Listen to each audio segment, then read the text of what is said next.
Mistakes over the last few months, haven't we? But when this one gets things wrong, you could be out of a job. You can't escape a criminal conviction. It stays on your record forever. And if an employer wants to find out if you have one, they apply to the Criminal Records Bureau, the CRB. Last year, the Criminal Records Bureau checked out 3 million people. Not because they'd done anything wrong, but they'd applied for a job where it's vital you've nothing to hide. In most cases, it's a formality. Or it should be. But here's another government department where things don't always go as smoothly as they should. And the consequences can be devastating.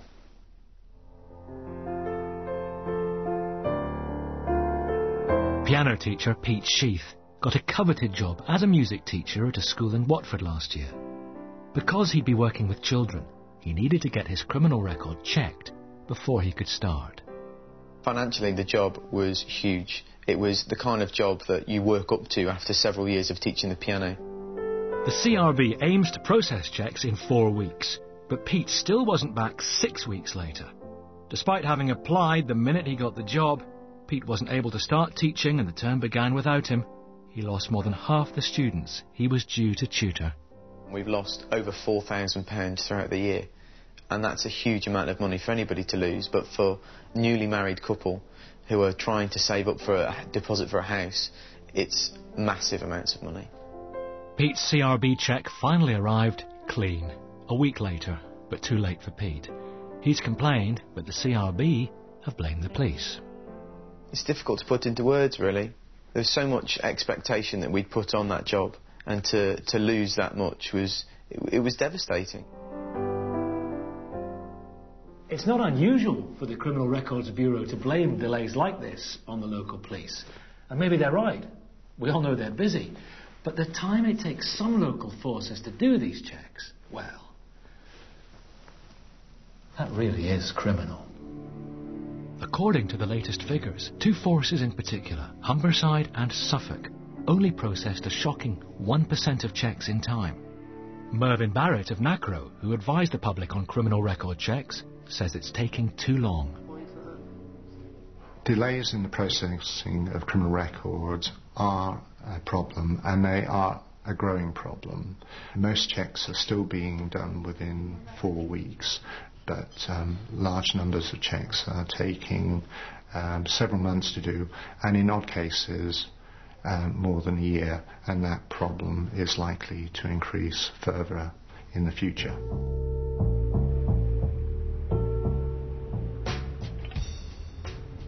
A long wait to get your records is one thing, but in some cases, getting that information back is when your problems really start, especially if the Criminal Records Bureau has it all wrong and you're a victim of mistaken identity. Yeah, isn't it? Rachel Bunker was offered a job as a teaching assistant in December last year. When her CRB check came back, she was horrified to read that she apparently had 3 convictions for theft and shoplifting. I knew that I hadn't had any convictions before, so I phoned the CRB people in Liverpool and questioned this, and basically they said, well, it sounds very like you, very similar, same date of birth, it must be you, that we don't make these errors. And I said, but it's not me, it's really not me. The crimes were carried out 25 years ago by a woman with a similar name. However, back then Rachel was using a different name altogether, her maiden name. Despite sending in her birth and marriage certificates, the CRB still hasn't sorted it out. Because the school knew her, they let her keep her job, but she's still struggling to formally clear her name. I felt really cross that someone can make a mistake like this when their job is to be very, very thorough. It's almost like my identity's been stolen in a way, because their records now have my name with these convictions on. So the convictions are still there, and apparently it's still me. You'd hope that's as bad as it gets, but no. Imagine your criminal record has 30 convictions that are nothing to do with you, and they've been there for years. That's what happened to stuntman John Street, seen here in action. When he had a criminal record check in 2005, he got the shock of his life. It was 10 pages long, detailing 30 offences, none of them his. Tell us about these convictions. Be specific. Everything ranging from theft, burglary, vehicle theft, heroin possession, Nice. Fighting with the police, a fray, it goes on. What on earth was going through your mind? Initially, shock and disbelief, and it followed a sickness, a feeling of sickness in the pit of my stomach. Real physical sickness? Yeah, I felt physically sick. Do you think at any stage this actually stopped you getting jobs? From 1986 to 2005, I applied for various jobs, including the fire brigade for 4 years on the trot, and never actually got a look in. Whether it's anything to do with that, I could never say. It took John 3 months to get the convictions wiped off. The CRB agreed to give John £900 for the time and hassle taken to rectify it, but for him it's little consolation. It's still disbelief to this day, really, that an error like that can be made. I was very angry at that time, and I still am to this day, to be honest, because I don't feel that justice has been done. Checks like these are crucial, and we're all safer because of them, but only when the records are right. No one deserves to be branded a criminal when they've done absolutely nothing wrong. Vince Gaskell is here, Chief Executive of the CRB. It's disturbing, isn't it? Let me say that having watched those 3 clips, I do understand how stressful and distressing it must have been for those 3 people. And I really do apologise to them for, what they've had to experience. But I'd like to put that in context, if I can, particularly for the second 2 people, Rachel and Pete, that I think you interviewed. Our service is exceptionally accurate. 99.9% of the checks that we issue are accurate.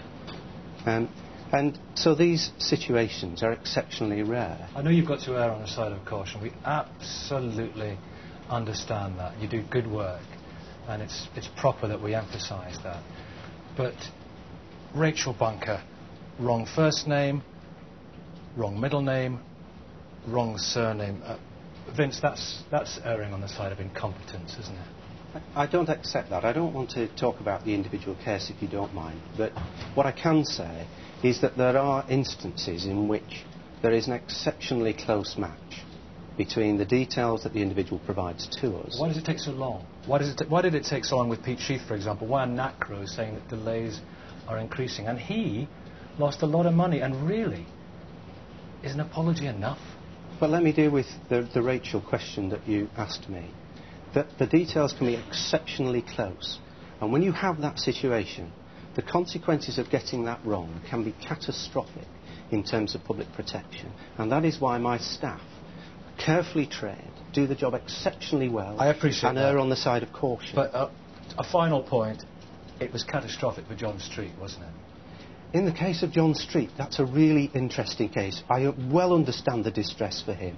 But it would have been the first time he would have come across a situation in which somebody else has used his information when in trouble with the police.